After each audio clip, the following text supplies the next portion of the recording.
Good morning friends. BST में chapter third और third chapter में आज देखेंगे भूमंडलीय उपक्रम की विशेषताएं। नंबर फर्स्ट, विशाल पूंजीगत संसाधन।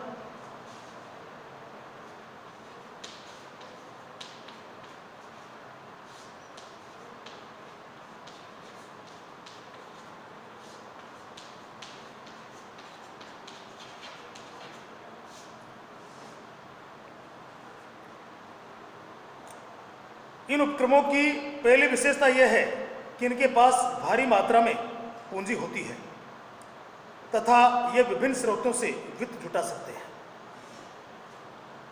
भूमंडलीय उपक्रम किसे कहते हैं? ऐसे उपक्रम जिनकी शाखाएं अनेक देशों में फैली होती हैं भूमंडलीय उपक्रम कहलाते हैं।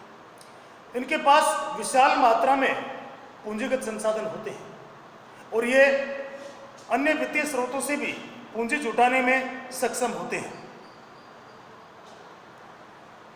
ये जनता को समता अंश, ऋण पत्र, बॉन्ड्स जारी कर सकते हैं। ये जनता से अंशों के द्वारा, ऋण पत्रों के द्वारा और बॉन्ड्स जारी करके वित्त जुटा सकते हैं, पूंजी एकत्रित कर सकते हैं।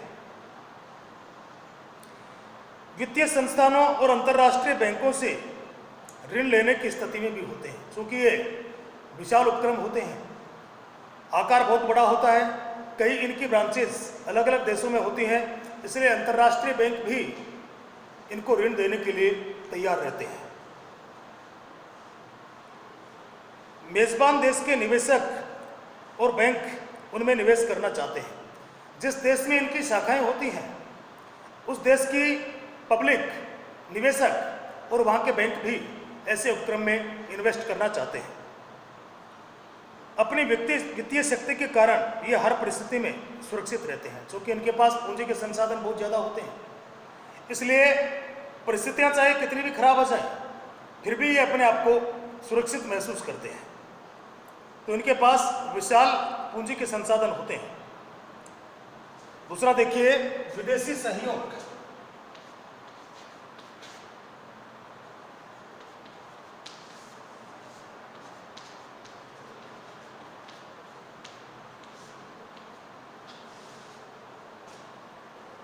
अंतर्राष्ट्रीय कंपनियां सामान्यतः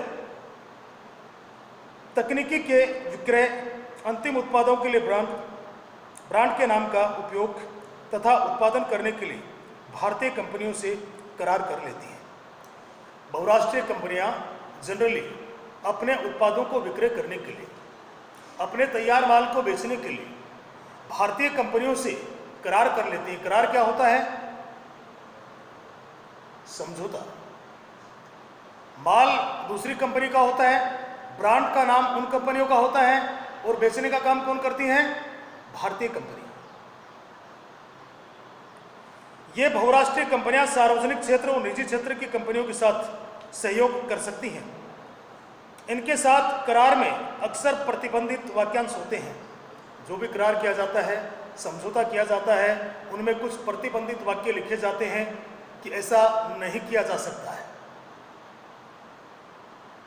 जिनका संबंध तकनीक के हस्तांतरण, मूल्य निर्धारण, लाभांश का भुगतान, विदेशी तकनीशियों के नियंत्रण आदि से होता है। तकनीक का हस्तांतरण कर सकते हैं या नहीं, विदेश के तकनीशियन लग सकते हैं या नहीं, इस संबंध में कुछ प्रतिबंधित वाक्य भी इस करार में, समझौते में लिखे होते हैं। जो बड़े औद्योगिक घराने अपने व्यवसाय में विविधता लाना और विस्तार करना चाहते हैं, उन्हें बहुराष्ट्रीय कंपनियों से पेटेंट, संसाधन, विदेशी विनिमय आदि में सहयोग के कारण बड़ा लाभ हुआ है। जो व्यवसाय अपने उत्पादों में विविधता लाना चाहते हैं, विविधता का अर्थ यह है कि अगर कोई सीमेंट बनाने का कार्य कर रहा है और वो कपड़ा बनाने का काम भी करना चाहता है, तो इसको कहते हैं विविधता लाना। तो बहुराष्ट्रीय कंपनियों से पेटेंट कर सकता है, उनसे करार कर सकता है, समझौता कर सकता है, तो इसका लाभ भी प्राप्त किया जा सकता है। लेकिन इस विदेशी सहयोग के कारण एकाधिकार को भी बढ़ावा मिलता है तथा शक्ति कुछ हाथों में केंद्रित हो जाती है। लेकिन भारतीय कंपनियां अगर विदेशी कंपनियों का माल बेचती हैं, उनसे पेटेंट करती हैं, उनसे सहयोग करती हैं, तो इससे एकाधिकार को बढ़ावा मिलता है। एकाधिकार को बढ़ावा मिलने से आर्थिक सत्ता कुछ ही हाथों में केंद्रित होने का डर बना रहता है। थर्ड देखिए, उन्नत तकनीकें।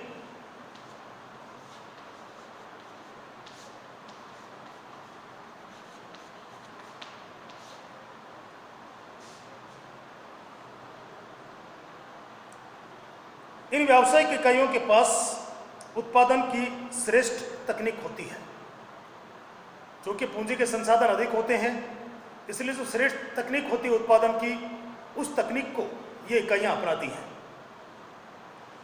अतः वे अंतर्राष्ट्रीय मानदंड और निर्धारित गुणवत्ता को प्राप्त कर सकते हैं।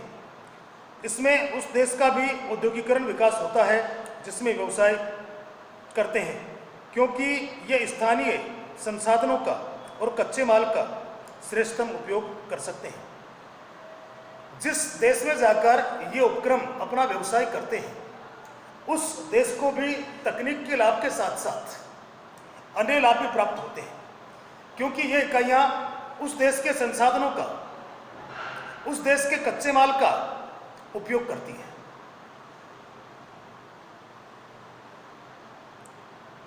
आज कंप्यूटर और अन्य क्षेत्रों में तमाम नए आविष्कार बहुराष्ट्रीय कंपनियों द्वारा उच्च स्तर की तकनीकें को उपलब्ध कराने के कारण संभव हुए हैं।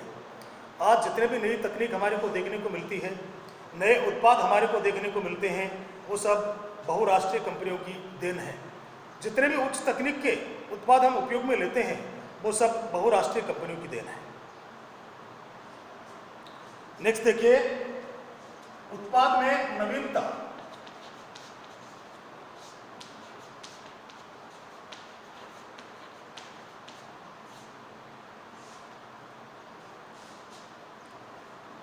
इन उपक्रमों की एक और विशेषता यह है कि इनके उच्च आधुनिक अनुसंधान और विकास विभाग हैं, जो नए उत्पादों के विकास और वर्तमान उत्पादों को बेहतर डिजाइन बनाने के कार्य में जुटे हुए हैं। ये बड़े आकार के उपक्रम होते हैं। इनके पास पूंजी के विशाल संसाधन होते हैं, इसलिए इनके पास अलग से अनुसंधान विभाग होते हैं, जिनका कार्य नए उत्पाद को डिजाइन करना और पुराने उत्पाद की डिजाइन में सुधार करना होता है। इसलिए उत्पाद में नवीनता लाने में ये सक्षम होते हैं। गुणवत्तापूर्ण अनुसंधान के लिए भारी निवेश की आवश्यकता होती है, जिससे केवल वैश्विक उपक्रम ही वहन कर सकते हैं। अनुसंधान विभाग स्थापित करने के लिए भारी निवेश की, भारी पूंजी की आवश्यकता होती है, जिसे केवल बड़े उपक्रम जो बहुराष्ट्रीय कंपनियां हैं वो इस निवेश को पूरा कर सकती हैं। अगला देखिए, विपणन रणनीतियां।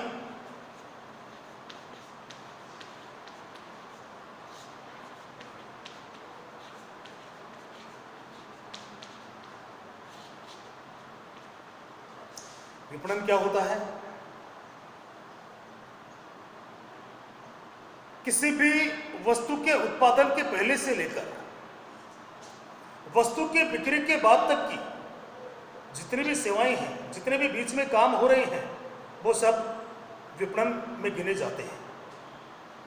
जैसे ही कोई उत्पाद बनाने का विचार दिमाग में आता है, विपणन का कार्य प्रारंभ हो जाता है।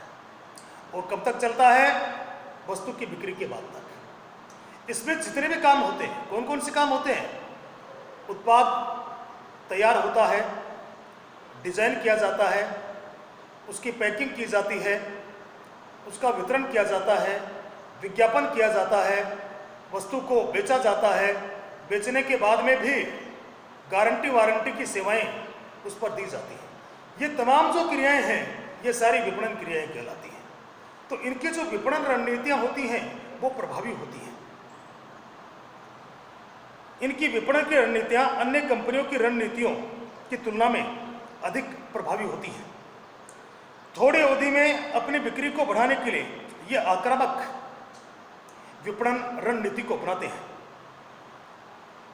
इनके पास बाजार संबंधी अधिक विश्वसनीय और नवीनतम सूचना प्रणाली होती है। बाजार में सफल होने के लिए बाजार संबंधी सूचनाओं का एकत्रीकरण बहुत जरूरी है। क्योंकि इनके पास पूंजी के संसाधन अधिक होते हैं, इसलिए बाजार की नवीनतम जानकारी इनके पास सबसे पहले आती है। इनके विज्ञापन और बिक्री संवर्धन की तकनीक भी अधिक प्रभावी होती है, क्योंकि विश्व बाजार में ये अपना स्थान बना चुके होते हैं, ये स्थापित हो चुके होते हैं, इसलिए इनका विज्ञापन प्रभावी होता है तथा इनके ब्रांड भी प्रसिद्ध होते हैं, इसलिए इन्हें अपने उत्पादों की बिक्री में कोई कठिनाई नहीं आती है। तो इनकी जो विपणन रणनीति है ये अन्य कंपनियों की अपेक्षा अधिक प्रभावशाली होती है। अगला देखिए, बाजार का विस्तार।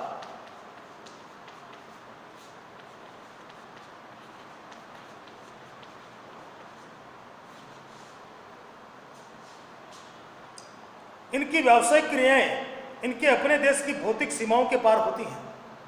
अपने देश की जो सीमाएं होती हैं उनसे पार इनकी व्यावसायिक क्रियाएं होती हैं। जैसा मैंने आपको बताया कि इनकी शाखाएं अनेक देशों में स्थापित होती हैं, तो अपने देश से पार चली जाती हैं इनकी व्यावसायिक क्रियाएं। इनकी अंतर्राष्ट्रीय छवि का निर्माण होता है तथा इनकी विपणन सीमा में विस्तार होता है। इनमें से एक अंतर्राष्ट्रीय ब्रांड बन जाते हैं। विपणन रणनीतियां इनकी प्रभावी होती हैं, इसलिए बहुत जल्दी ही बाजार में एक अंतर्राष्ट्रीय ब्रांड के रूप में उभरकर सामने आते हैं। ये मेजबान देशों में सहायक कंपनियों, शाखाओं और संबंध कंपनियों के जाल के माध्यम से कार्य करते हैं। अपने विशाल आकार के कारण ये बाजार में दूसरी कंपनियों पर हमेशा हावी रहते हैं, भारी बने रहते हैं। नेक्स्ट देखिए, केंद्रीकृत नियंत्रण।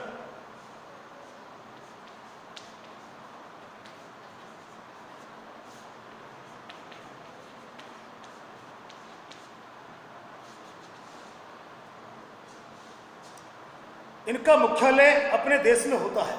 शाखाएं तो अनेक देशों में होती हैं, लेकिन मुख्यालय हेड ऑफिस कहाँ होता है? अपने ही देश में होता है। तथा ये सभी शाखाओं और सहायक इकाइयों का नियंत्रण रखते हैं। जितनी भी शाखाएं हैं, हेड ऑफिस से ही उन शाखाओं पर कंट्रोल किया जाता है, नियंत्रण स्थापित किया जाता है। लेकिन यह नियंत्रण जनक कंपनी के व्यापक नीतिगत ढांचे तक सीमित रहता है। जनक कंपनी कौन सी होती है? जिसका अधिकार दूसरी कंपनियों पर होता है। तो नियंत्रण सारा जनक कंपनियों का होता है और वे दिन प्रतिदिन के कार्यों में हस्तक्षेप नहीं करते हैं।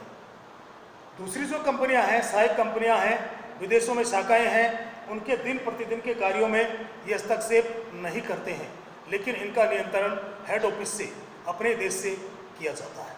तो आज इतना ही बच्चों, शेष कल की क्लास में देखेंगे। Okay, thanks.